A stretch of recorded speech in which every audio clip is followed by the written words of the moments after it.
I won't. I won't accept it. Coach seemed to be familiar with the school, so he brought me to the nurse's office without much trouble. Did they even have a nurse? The girls from my class came along as well, looking worried. Our teacher and the principal, having noticed the disturbance, came to see what was the matter. Hi, Barakun. What's wrong? Are you hurt? Well, there was this weird man in the schoolyard just now, and that's probably the kids, actually. Well, there was this weird man in the schoolyard just now, and my understand. Coach gently interrupted the girls, trying to explain. No, it looks like he just fell and twisted something. I think he's alright, but I wanted to make sure. If it's fine with you, I'll borrow the nurse's office for a bit. Please do, Dr. Irie. The principal gave it... Oh, okay, it's the principal. Please do, Dr. Irie. Don't comment on my baldness, you bastard! The principal gave him a deep bow. It looked like Coach was acquainted with the adults at school. He slid open the doors to the nurse's office, but there wasn't a nurse in there or anything, so they don't have a nurse, I'd figured. I'd never seen anyone but she since the principal working here. Coach didn't seem to mind the fact that there was no nurse and quickly made his way into the nurse's office. He instructed me to sit down and started washing his hands in a sink.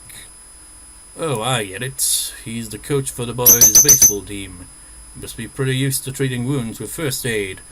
Well, you can't really blame him for, not freaking catching on when he was referred to as Dr. Irie.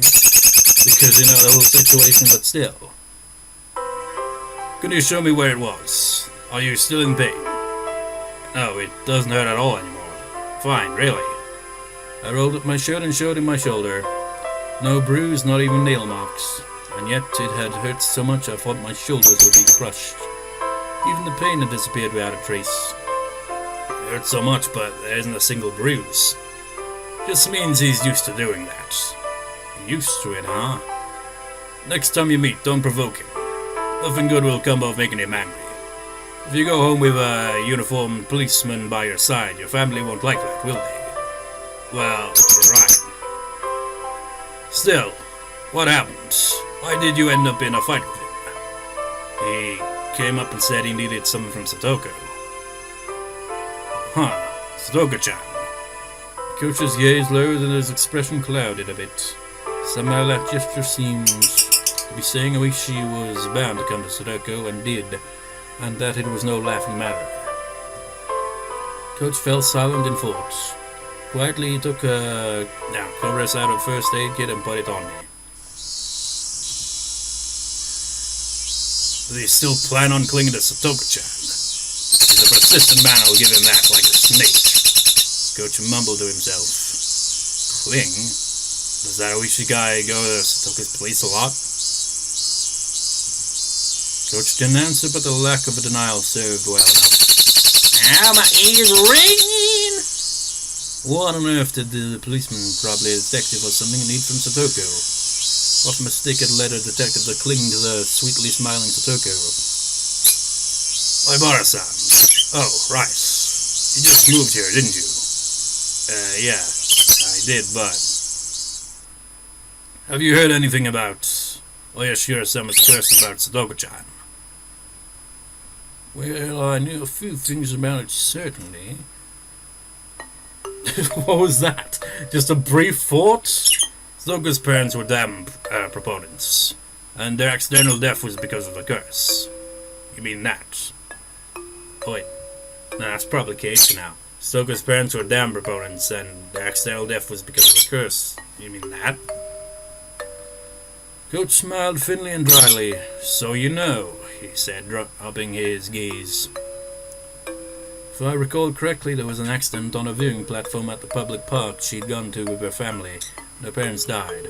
And then it was just big bro and little sister, and then she was with Rika-chan and, when they lost their parents, Rika-chan and her brother Satoshi-kun were given to their uncle and his wife to care for them.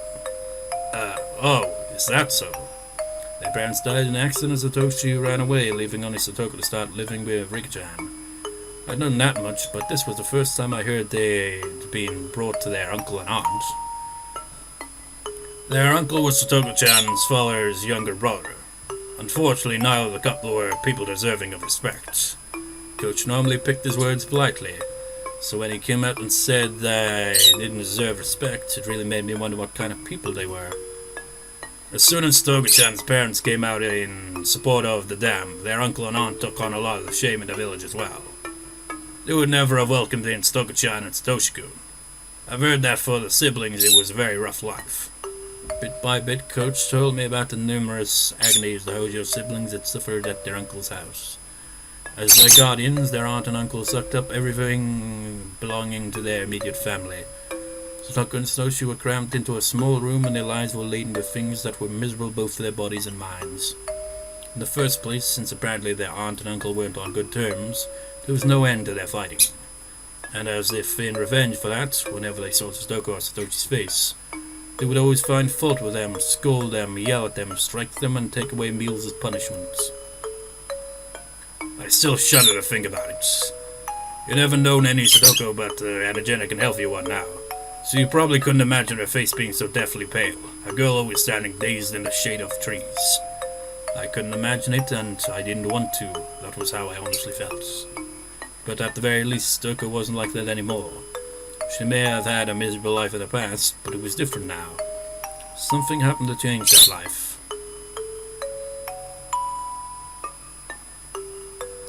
Last year on the night of the Tatarigoroshi festival, their aunt died. She was beaten to death with a baseball bat by a drug addict. Rumors spread of the curse having killed an enemy of the village on the night of the festival. This death wasn't a simple homicide either. They whispered that it was actually oyashiro-sama's curse. A few days later, the deviant arrested for drug use confessed to further offences and the incident was resolved. However, though it was resolved, no one knew well the part about it being oyashiro-sama's curse was true or not. Their uncle is part of Higurashi after all. He apparently grew incredibly frightened of oyashiro-sama's curse and went into hiding. From what I've heard, he's staying with a lover somewhere in Okinawa. And Satoko and Satoshi, were they released? Their aunt died and their uncle fled. There was nobody left to torment the siblings then, but as if picking up the torch, that man started showing up with alarming tenacity. That man? And Coach lowered his voice just a bit as if being aware of his surroundings. I mean Ooishi. Ooishi, the guy from before. The events that just occurred came back to me. The hard to describe ominous sensation I'd felt from him came back to me. It's a little strange. The chain of incidents surrounding oyashiro-sama's curse have all been solved, and yet he alone doesn't. Wait, that's probably him then. It's a little strange. The chains of incidents surrounding oyashiro-sama's curse have all been solved, and yet he alone doesn't want to accept that. Accept it? The incidents were all solved, and a detective supposedly with the police department didn't accept that. People say that something bad will surely happen to those he gets close to. In Higurashi, they think Ooishi is oyashiro-sama's. Kei-chan! Oh, he's just like he was about. I forget what they word him as, but you know, it is like if you've been paying attention so far, like I said, whenever Ooishi shows up, that's usually when shit starts to take a turn for the dark side of the plot. The door flew open with a rattle and Mion came rushing in. Rena and Rika-chan came running in a few steps behind her, and then Tomita-kun, Okamura-kun, and a few more of our classmates. Kei-chan, did Ooishi do something to you? Are you hurt? Calm down, Mion-san. He's not injured. I only gave him a compress just in case. Keiichi-kun, are you really okay? Okay? Everyone was saying stuff about how you were being strangled. Calm down, Rena. Calm down, Rena. He just squeezed my shoulders really hard. See, there's not even a bruise. Jeez, what the heck were you all doing? We're friends, right? Why were you just standing around? Why didn't you help Kei-chan? Oh, sorry, President. Mion yelled at our classmates, baring her fangs. Tomita-kun and the others hung their heads in silence. Quit it, Mion. Tomita-kun and the others weren't even there. Stop blaming them. Damn it! Ooishi! Mion kicked the floor with her heel a few times, her temper running hot. See, if she'd shown up, she would have probably freaking just... I don't know. while Coach was able to handle the situation, Mion would have a lot more words for Ooishi, and it'd be like freaking staring down a freaking panther or a tiger or a lion or anything like that, really. Just anything that looks like it's just gonna lunge at you at any moment. Our teacher over here in the commotion arrived as well. Hey, come on, everyone. Don't make so much noise in the nurse's office. President, take everyone and leave, please. Come on, everyone. Let's get going. Keiichi-kun's fine. You too, Mi-chan. Mion was letting her emotions get the best of her, so Rena stepped in instead and led everyone out of the nurse's office. The detective from Okamiya Station, Kuroda Ooishi. It looked like the first impression I'd gotten from him hadn't been mistaken. Satoko's absence that amplified the vague apprehensions I'd felt since yesterday, and Ooishi's appearance basically sealed the deal. You know, it's kind of weird when you really look at the arc so far. Remember the first one, Onikakushi? Think how different things are, how the characters react with each other in different ones. In Onikakushi, it's not like Keiichi and Ooishi got along at all, but eventually they kind of did get along to an extent, didn't they? This one gets straight off the bat, it's like, I don't like you, and you don't like me. Fuck you. Alright, I'll get going. I originally came here for Chie-sensei. So you had something to do here. Sorry for causing you trouble. Don't be so humble, he said, smiling easily. There was a side benefit to all this. I was lucky enough to experience so much of your soft, silky skin, my Barakun. We're the usual for Coach, anyway. Parting words, he instead continued. Please, excuse me. You weren't wounded badly, but please avoid putting pressure on your shoulders or anything along those lines. If you get a high fever or it starts to swell, contact me right away, okay? I don't think it'll happen, though. Oh, that's right, Coach. Before everyone came in, you were going to say something about what people think Ooishi is to oyashiro-sama. As he was about to leave the nurse's office, Coach placed a hand on the door and stopped. Right. They think he's oyashiro-sama's servant. They're just bad-mouthing him, though. Oyashiro-sama's servant? Do you know about the serial freak death instance that occurred in Himizawa every year on the night of the Tatarigoroshi festival, otherwise known as oyashiro-sama's curse? What? Freak deaths? What? Not that I thought about it. Now that I thought about it, I did seem to remember overhearing Mion or someone in class talking about it like a ghost story. On the festival day in June, one person would always die, and another person would be spirited away, but they seem to call it a demoning away, or onikakushi, as we learned here.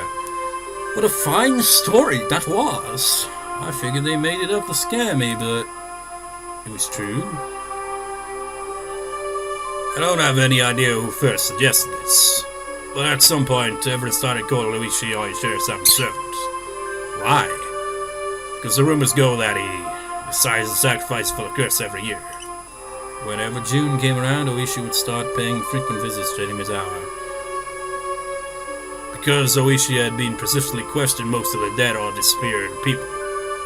4 years ago, it was known that the victim of the dismemberment, rumored to be the sacrifice, had been seeing Ooishi numerous times leading up to the incident.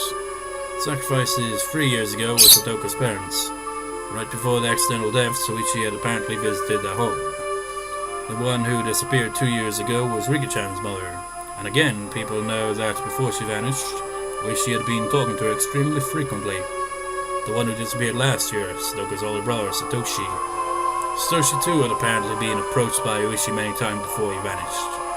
And then this time, Ooishi was trying to contact Satoko. This isn't a freaking joke. They're rumors, my bar-san. There's just some rumors to that effect. I hadn't said that because of the rumors of Ooishi being oyashiro-sama's servant or his contacting someone foreshadowing who would be the sacrifice that year. It was because the ominous hatred I felt towards Ooishi was becoming more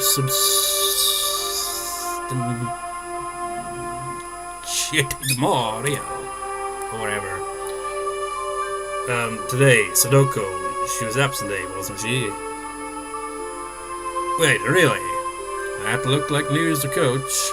I'd thought he might know why Satoko was absent today, but... Then I'll get going. You should go back to the elders and put their minds at ease. You're right. I will.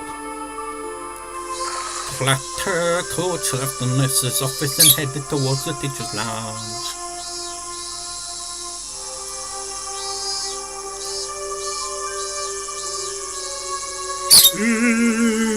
Higurashi when they cry. New tips.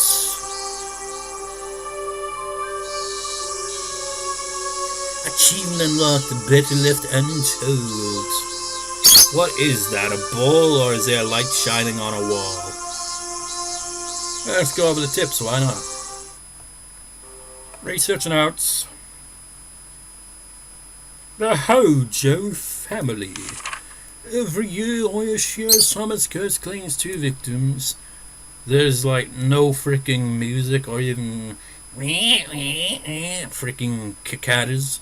So I don't know, maybe that white noise kind of will probably pick up a lot in this. This means that with 4 years in a row, there have been 8 now, but it's worthwhile to note how they would be members of this family. Not the curse on the second year, a certain rolling accident involving the death of Hojo, a dam proponent, and the disappearance of his wife. She was pronounced dead the following year after being considered to have vanished under perilous circumstances. The curse on the 4th year involved the death of the Hojo siblings' aunt, who was then their foster mother, and the disappearance of the elder brother. The Hojo family is a poor one, and it's hard to say Mr. Hojo's job went very well. Apparently, upon re-employment via family connections, there was a plan for them to return to the home of the mother's side of the family. For Mr. Hojo, the eviction due to the Inubizarre Dam project and the payment of a large amount of compensation money was essentially a windfall. Mr. Hojo aggressively accepted the Ministry of Construction's negotiations from an early stage and selected dollars from Inubizarre who were also dam proponents. It was rumored he had been bought out by the Ministry of Construction for doing so, but the truth is unknown. Perhaps the dam's proponents were in the vastly outnumbered minority.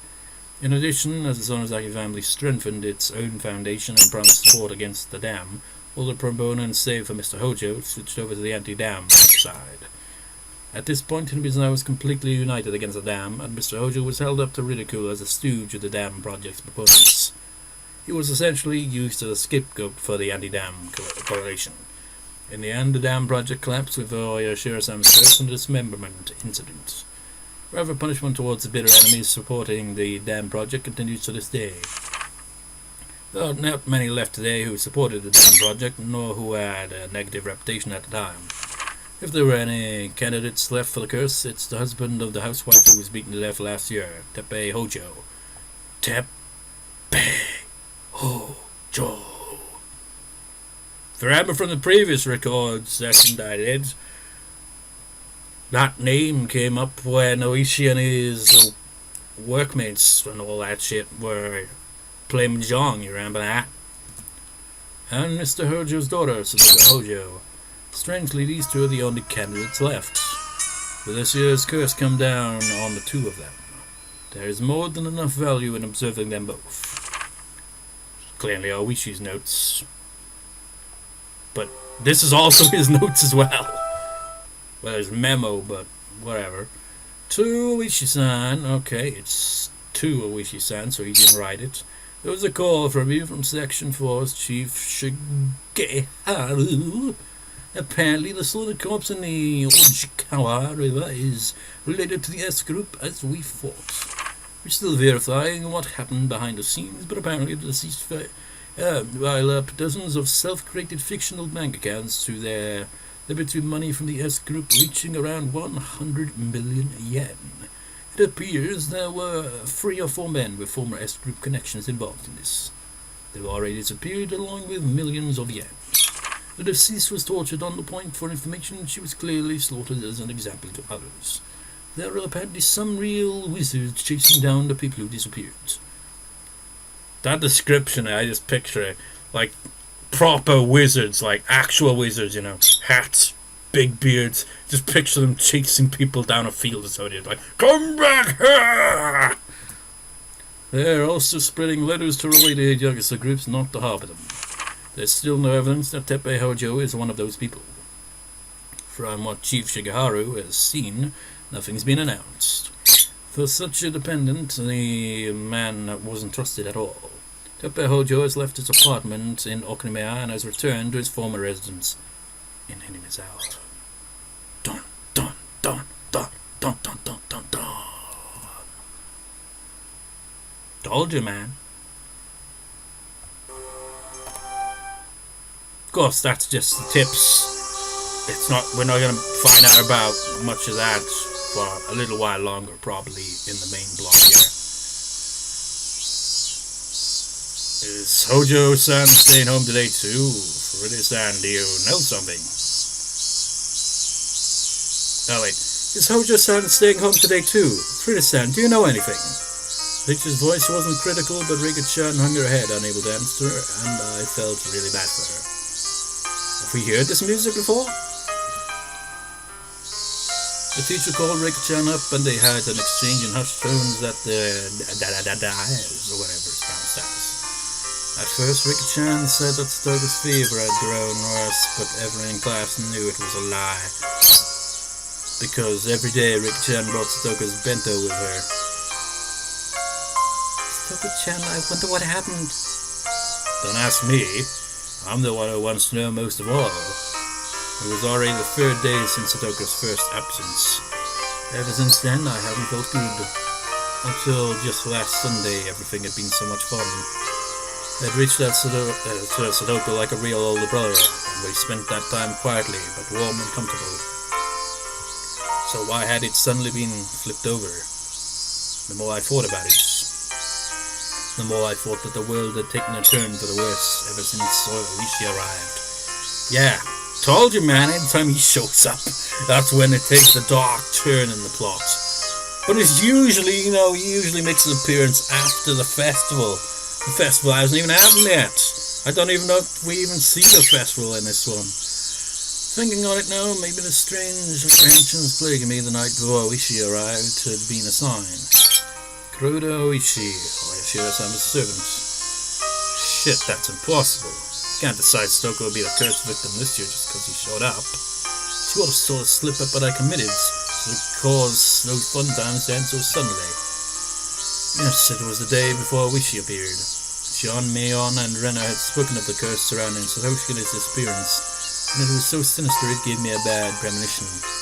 Such a small thing was the slip-up that invited oyashiro-sama's servants. It was absurd.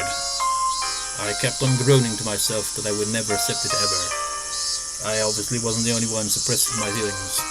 Mion and Rena were too. Everyone in the class was doing it. Rika-chan knew something about Satoko's situation, but she wouldn't tell us. Rika-chan still held a calm attitude like a cat basking in the sun, but she was being unbelievably stubborn about this whole thing. Much like a cat, I suppose. She didn't want to tell us, and that wouldn't change no matter how many times we asked her. Everyone understood that, so nobody questioned her. If Rika-chan wouldn't talk, then we just have to wait. And she might not be talking because it's something not worth saying. There was no phrase of power and reassurance given to an anxious face like that. Mion was being... Take a turn, what? What word is that? And just looked up at the sky with somehow annoyed face expression. Same thing. I can tell she was unhappy that Rika-chan wouldn't talk about it with her own friends, or if she was concerned over Satoko's well-being. And what about me? My anxiety was suffocating me day after day. If someone else were looking at me, then maybe I'd look annoyed like Mion did. Tap, tap. Someone tapped my shoulder. It was Tomita-kun and Okamura-kun. Mara-san, do you have a minute? Did your ball get stuck again? You guys have to get it yourself this time. Don't rely on the older kids for everything. I didn't feel like going along with them, so I was a little unsympathetic with my response. We heard a little interesting rumor. A rumor? Yeah, I just thought it might have something to do with that. Rumor. But Satoko, they haven't said that, but it didn't seem unrelated. They didn't want to talk in the classroom, so they pulled me behind the school building, lending filler credits to that fort. The back of the school was damp and humid like always. Students didn't really come here because they wanted to. It might, however, have been the ideal location for trading rumors away from prying eyes. Tomoe-kun, Nakamura-kun, these rumors, they're about why Satoko's absent, right? I don't know if it has something to do with it, though. Or maybe... What on earth happened to Satoko? Is she sick? Or could she be, really sick or injured or something? No, actually, it's the opposite. I heard my grandma saying that she came to buy tofu at a shop yesterday. Oh, Tomoe's family runs a tofu shop. Tomoe's family runs a tofu shop. I don't know, Nakamura-kun. She went shopping to buy some... No, wait. Now we're back to Keiichi. She went shopping to buy some tofu. My voice sounded so stupefied, even I can tell. It was understandable. I was worried about what grave illness or injury she had when the person herself had been out and about shopping for tofu. So, how was she? Did she look okay? Was she wearing a mask like she was getting better? Or was she just using crutches, or did she have bandages on her? No, there wasn't really any sign of sickness or injuries on her, but... I should have felt relieved that it wasn't an illness or an injury, but my anxiety wasn't going away. Yeah, that'd make it worse, if anything, wouldn't it? It's like, why isn't she coming to school? Because Tomoe-kun and Nakamura-kun's expressions weren't looking any better. She apparently came to buy one piece of soft tofu, but my grandma said it was strange. Strange? Why? What's wrong with buying soft tofu? Irritated by how roundabout they were being, I had to desperately fight that irritation from creeping into my voice. Well, Hojo and Furude live by themselves and they don't have that much money, right? So they only ever buy the cheaper, firmer kind of tofu. They never bought the soft stuff. It's the most expensive thing there. Soft or hard, they're both tofu, right? Maybe she just wanted to eat some great tofu or something. Well, maybe, but... I knew how transparent I sounded right then. This wasn't anything trivial, it was some kind of important clue. Not the cheap firm tofu, but the expensive soft kind. Shopping not in the evening after school, but in the middle of the day. I couldn't figure out what those things meant. As I thought hard about it, Nakamura-kun took his turn to speak. Me next. This is just a rumor, but apparently he's back. He? Who? Who's back? Hojo's uncle.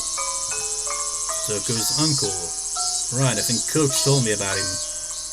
Their aunt and uncle had taken them in after Satoko and Satoshi lost their parents in the accident.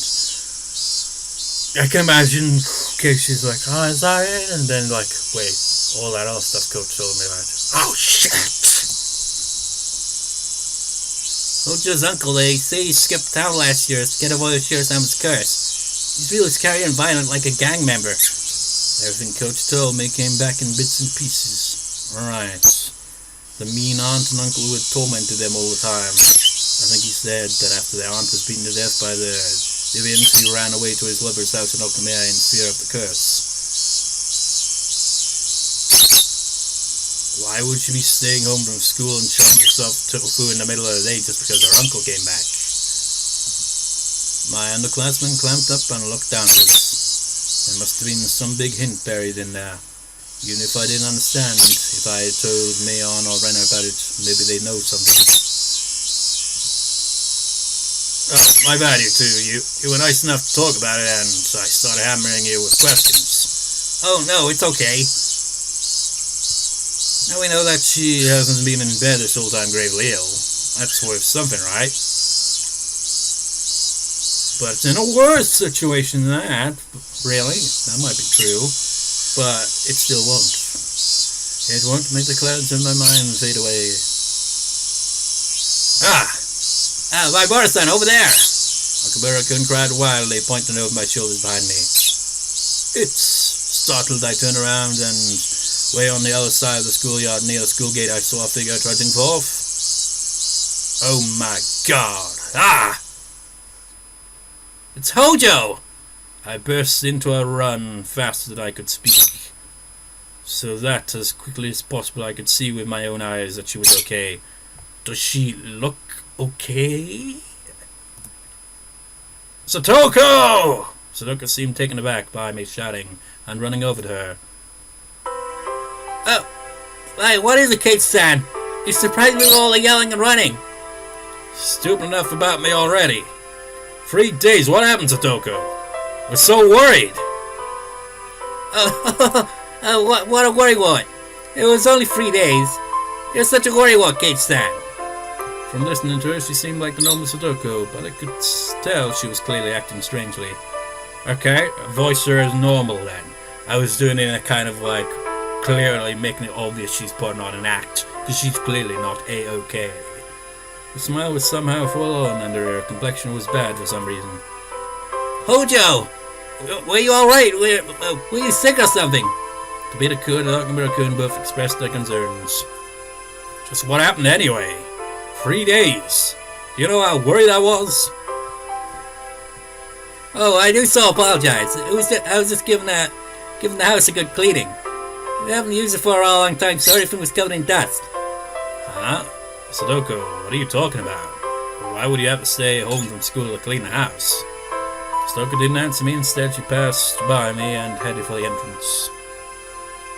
Gosh, it is nearly about lunchtime, is it not? I'm just starving. It was certainly lunch break. I couldn't force her to stop after she told me she wanted lunch since she was so hungry. Well, whatever. Rika-chan's been bringing you lunch for 3 days now. You look like you can eat it today. Let's just go to the classroom and put everyone's mind at ease. You're right. I suppose I may have caused everyone to worry. It sure is tough being popular. I put a hand on Satoko's shoulder and we ran to the classroom together. Up close, I was able to verify that Satoko looked somehow weak. Well, this anxiety was supposed to go away when I saw her again. That's what I had thought. But now I actually started to have quite different fears. What the heck happened, Satoko? Everyone in the class, of course, reacted in the same exact way I had. We're worried about you. I'm glad to see you well. What were you doing for 3 days?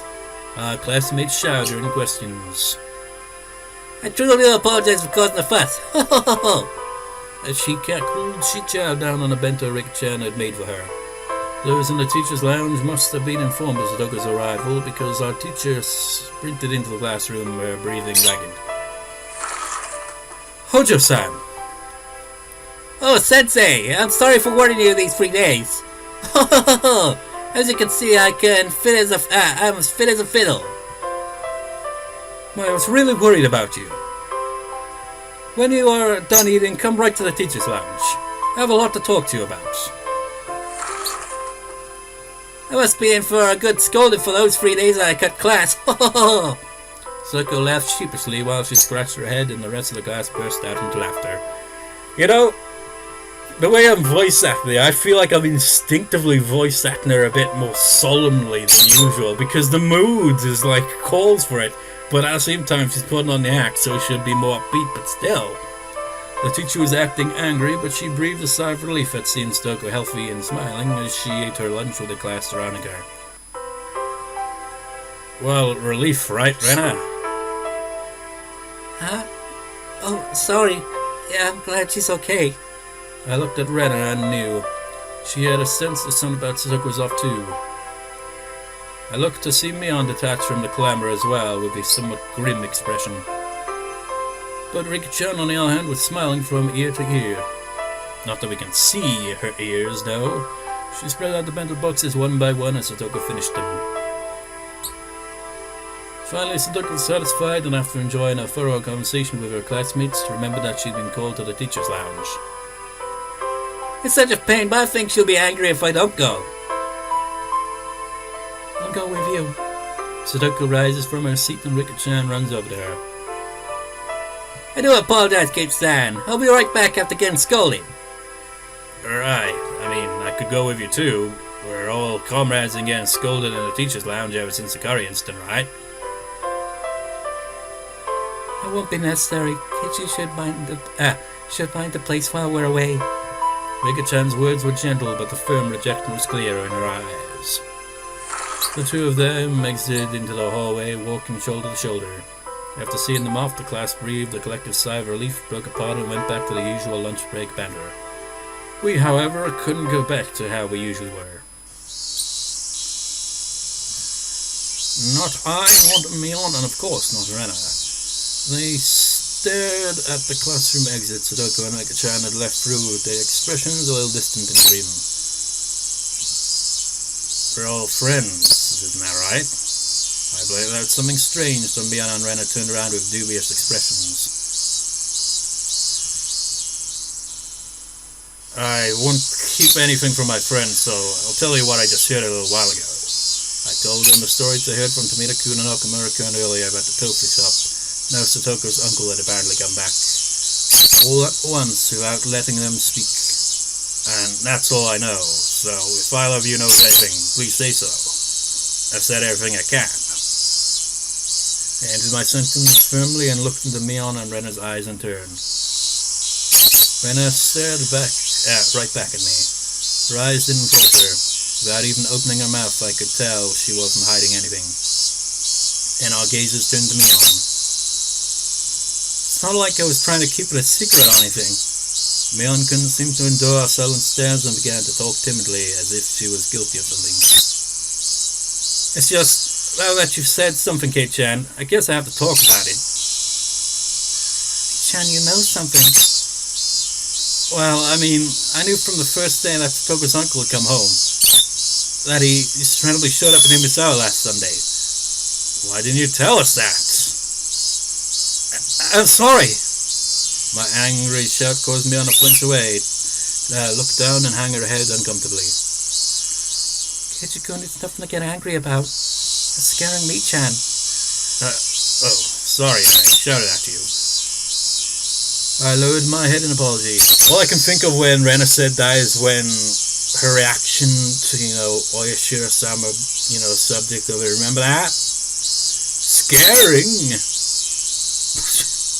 Anyways, Mion accepted, collected herself, and continued. I've been recording for, maybe an hour and a half now. According to her uncle's relationship with his lover, whom he had been with in Okinawa, had collapsed. Without anywhere to go, he went back home to Himisawa. And on that Sunday, the day of the barbecue, her uncle ran into Satoko and brought her back to the house. Why? Why did he bring her with him? Because he's a good-for-nothing parasite. He can't even cook by himself, much less do any cleaning. But that's... he brought Satoko and back to have her cook and clean. That face. I remember what she said. She'd been cleaning the house when I met her back at the school gates. A moment later, the pieces fell into place into the jigsaw puzzle of unease. As for what the puzzle depicted when I saw it from afar, I could see the answer clearly. That is a haunting expression. Satoko was locked up at home and tormented into doing the housework. Those are the rumors. If you knew that, why didn't you speak up? I nearly yelled at Mion, but hastily stopped myself. Chan, is that true? I haven't seen it myself, so I don't know if it's true or not. Mion looked down again and, staring at the floor, grew quiet. It's like last year, like when they lived with their mean uncle and his wife.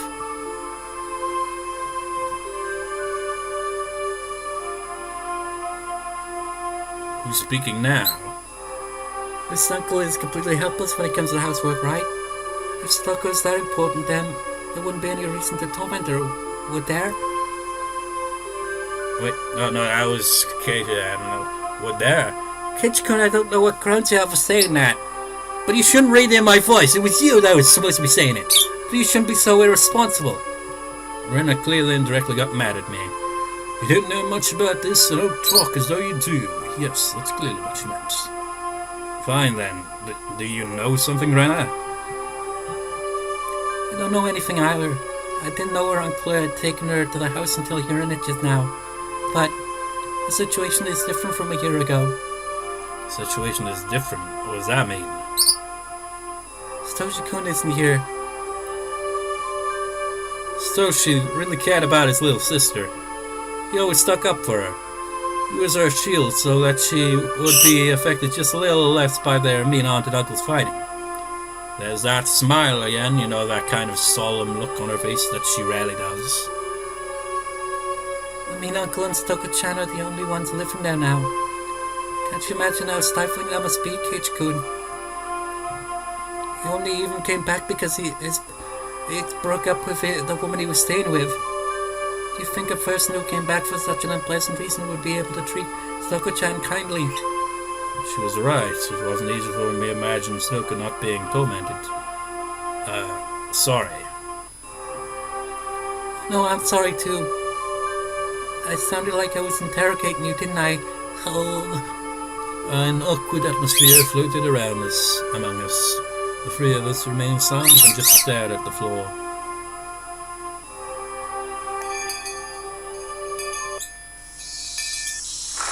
Finally, we heard the principal's bell ringing. The teacher came back with Satoko and Rika-chan at her side. All right, we're starting afternoon class. Class president, please. I'm assuming that was, for some reason, not the teacher saying it. Probably was, though. I was just thinking, because she didn't appear on the screen. Everybody stand up. Oh, I'm sorry. How rude of me. I couldn't read anything from Satoko's vaguely sheepish expression, but given the clouded look Rika-chan was wearing behind her, it was tough to laugh off the disquieting story I'd heard from Mion.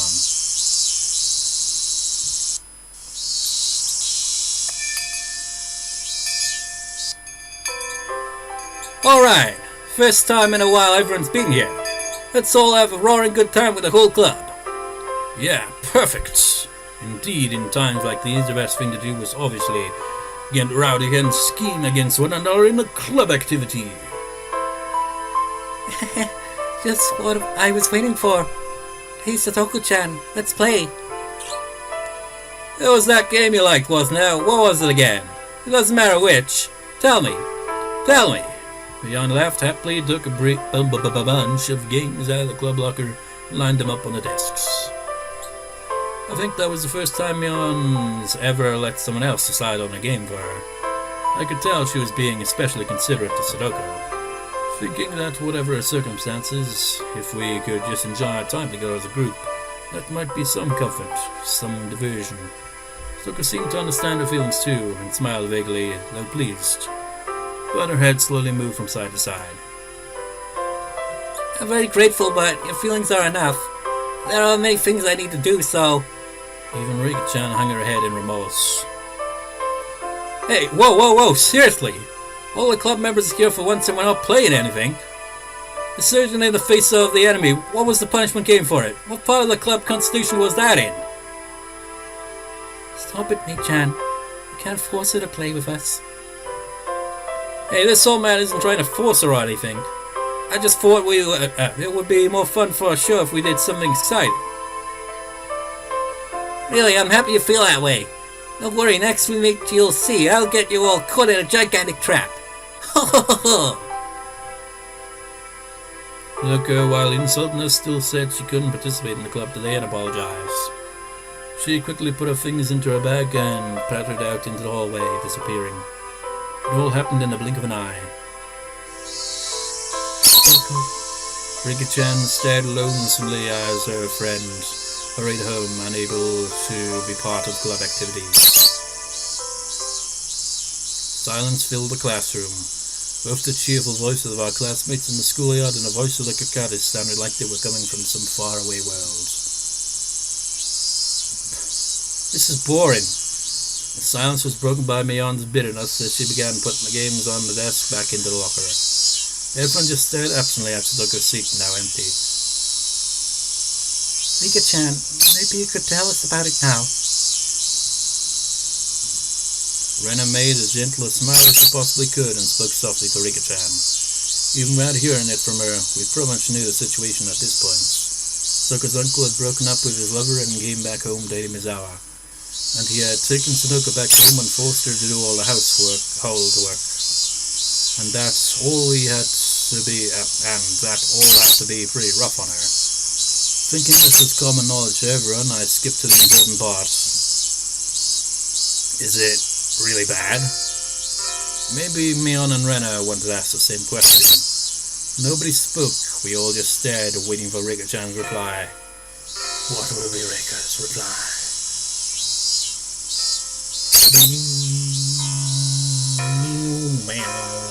Wait for it. Gotta wait for that one bit. Here it comes. We will have to wait for the next recording for that's to get the answer. That's one that bit to play because I like that bit. Like,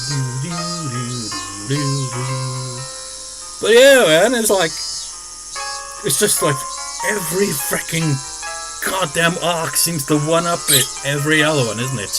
Only Kakushi by the end of it is like, surely nothing can top that, and they're like, oh my god, what the fuck, department. Then with Tatarigoroshi happened, it was like, oh my god, it was just tugs at the heartstrings and makes you go, what the fuck going on? This one, it's like, how can we make this more uncomfortable for you? Let's bring in Satoko's abusive uncle. Yeah, it just gets worse and worse, man. Anyways, see you next time. We will see what will happen next in the next part, obviously. So see you next time, viewers. See you next time.